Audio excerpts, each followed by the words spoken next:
If you're selling products in retail stores, then I'm pretty sure your biggest headache is managing your inventory. When the physical inventory is missing and it does not reflect the store's inventory management system, then this is called phantom inventory. No matter the size of your company, all suppliers struggle to maintain accurate inventory counts. On this video, I'm going to share some easy solutions on how to work around these issues so that you can sell more product. Let's get to it.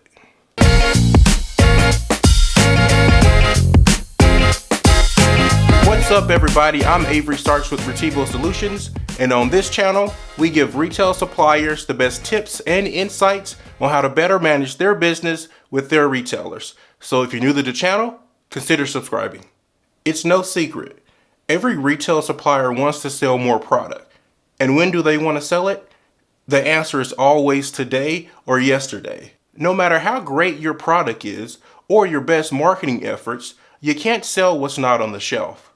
First, for those of you that are unfamiliar with the term, phantom inventory is a condition where physical inventory counts are different than the inventory counts a retailer has in his inventory management system.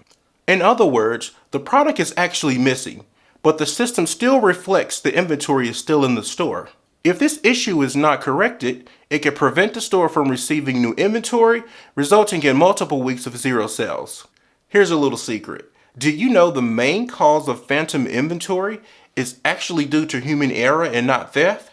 Now that's good news, because that means that phantom inventory is actually correctable to some extent. Let's discuss the 3 most common reasons for phantom inventory, and I'll share with you the best solutions that has resulted in the most success. Reason number 1, processing expired or damaged products. Every retailer has a process on how to remove these items from inventory, but it's not fail-proof. For example, some retailers have a bin in the back room for all expired or damaged products to be processed. Items can sit in the bin for weeks going unprocessed or even thrown away. Reason number 2, store receivables are not found. In this case, the item has been scanned into receivables, but it cannot be located by the store associates. Reason number 3, theft. It's an issue that all retailers face.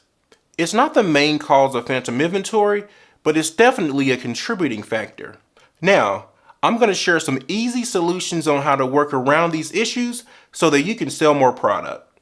No matter what reasons phantom inventory exists, there are 3 ways to correct this issue. Number 1, you can hire a retail merchandising service provider to verify inventory counts and request corrections at the store level.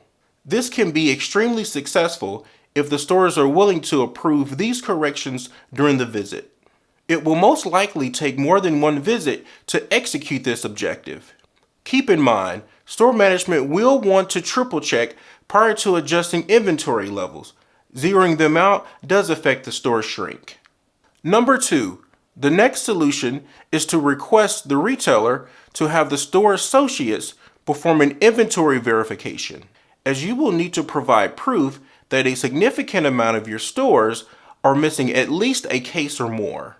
Lastly, it's simply sending in more product until the store's inventory management system recognizes the need to increase orders. If you haven't already guessed, the most effective solution is a hybrid model, which includes all 3, given that all stores are not created equal. Let me give you an example. First, determine if phantom inventory is actually a contributing factor to your low sales performance. Generate a graph that displays the correlation between shipments and scans to figure out the 3 leading indicators. Indicator number 1, discover the point where sales trends drop as inventory reaches a specific level, but regains after an inventory shipment has been received. Indicator number 2, sales trends continue to drop for a period of 13 to 26 weeks compared to like stores without a reasonable explanation. Indicator number 3, if you notice it has been a considerable amount of time since the store has reordered inventory. This is an indication of a much bigger issue, as the item may not even be on the shelf. Here are a few tips to help you develop your hybrid approach. Retail service providers are most effective when reps can solve an issue such as product placement. Filter the stores that has not scanned in over 4 weeks, combine them with the stores that are on a constant decline for the last 13 weeks. These are exactly the stores that qualify for retail merchandising support, as they have a higher risk of not being on the shelf. Also, make sure that reps are requesting inventory corrections and ordering additional product if items are not found in the store. Next, shipping additional products as a solution is a workaround that I've used in the past for stores with a very high scan rate but seem to slow at certain inventory levels. Using this technique is more cost effective than utilizing merchandising services, as items are still scanning in the store, and it indicates that phantom inventory is probably less than a case pack. Now, share this information with your retailer's buyers or replenishment manager so they can order an inventory verification from the store's associates. I found that this hybrid approach is the most effective and the less cost to managing phantom inventory. If you'd like to learn more about phantom inventory solutions, please see our contact info below. I hope you found this information helpful, and if you would like to see more videos like this, hit the like button. Don't forget to leave a comment.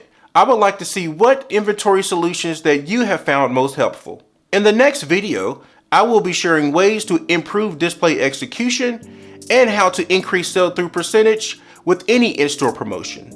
As always, thanks for watching, and we'll catch you on the next video.